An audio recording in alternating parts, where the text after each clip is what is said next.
เสียงดังนี่ส่วนมากเขาได้เห็ด ตอนนี้กำลังพาหลานชายไปเที่ยวถ้ำงูใหญ่ในตำนานเลยอยู่ภูเขาบ้านนาอ่างตำบลนาตาลเนี่ยตอนนี้กำลังย่างไปเลยนี่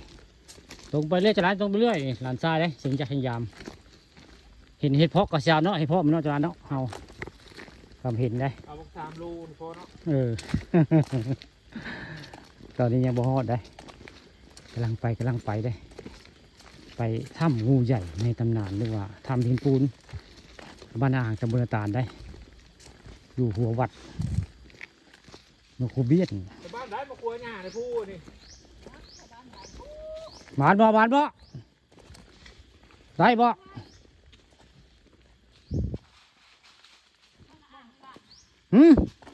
ทนางบ่ขายบ่เฮ็ดให้ครีเอเตอร์บ่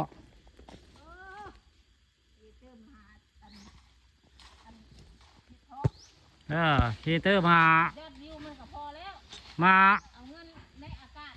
บ่มื้อนี้ครีเอเตอร์สิพาเดียวไปทำหินปูนโอ้พี่น้องเอ้ยมาพ่อ เกียเตอร์ยังอันแย่งเป้าอยู่ โอ้ยหากะมาเนาะหากะมากับเจ้าหลานจริงจะคู่กับสเต็มแย่งเนาะครีเอเตอร์ก็เห็นมาถึงแล้วบ่ทาเฮ็ดฮะได้เช็ดดอกแล้วประมาณเช็ดดอกแล้ว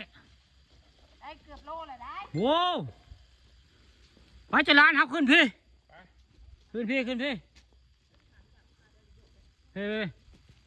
ตรงไปนี่เลยพี่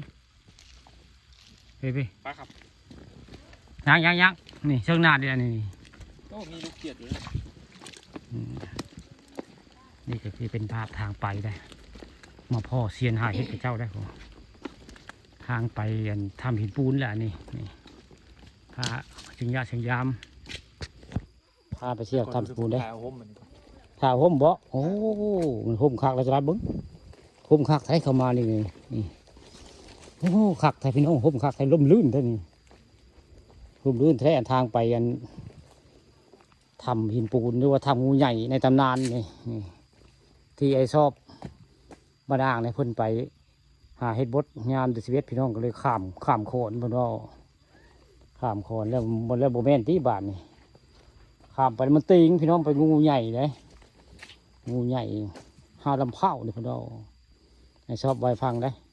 ตำนานถ้ำงูใหญ่ในตำนานตอนนี้กำลังไปเลยจนหลานยังถ้าเจ้าหลานอยู่เลยนี่เสียงเจ๊ได้ผู้ไทยหาเฮ็ดก็ได้เสียงหาเฮ็ดกับเจ๊จะหาเบนคนได้นี่ละย่างกันในตลาดนี่ขึ้นไปนี่ทางไปทำนี่ยังซ่องมึงนับแล้วบ่บาดนี่มันใส่คักบอก ใช่อยู่ด้วยครับ นี่ละขึ้นไปนี่ละทางไปถ้ำงูใหญ่ในตำนานหรือว่าถ้ำหินปูนตอนนี้กำลังไปพี่น้อง